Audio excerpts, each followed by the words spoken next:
I started doing it when I was a teacher back in 1993, and was doing that in conjunction with teaching, but then it got to a point where I had to make a decision: did I want to stay in the classroom or did I want to go out and do this?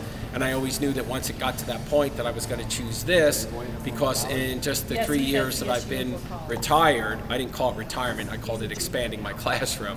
In just those 3 years, I spoke to more kids times 10 what I taught in the 26 years I was there. So I'd like to think, you know, it's making a bigger impact. But I know what some of you are sitting there thinking: dude, back up, man, because you lost me at the elephant. Well, you know what, gang? They do catch elephants. You know how they do it? They take a dart about this big.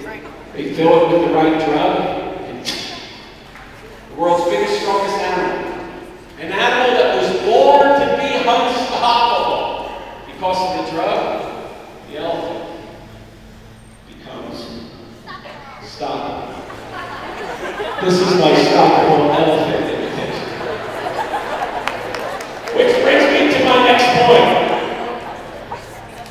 Just do no drugs, just do no alcohol. Hey gang, listen, I can guarantee each and every one of you sitting in this gymnasium today that you can accomplish anything you want at this high school.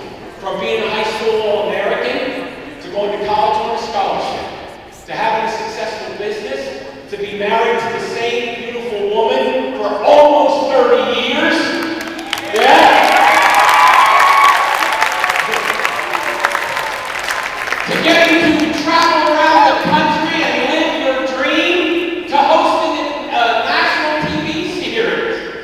You can do all that without the use of drugs and alcohol, gang. That I know for sure. But I question whether you can do it with the drugs or with the alcohol. In fact, if I had to give my best formula for failure, it would be drug abuse plus alcohol abuse equals failure.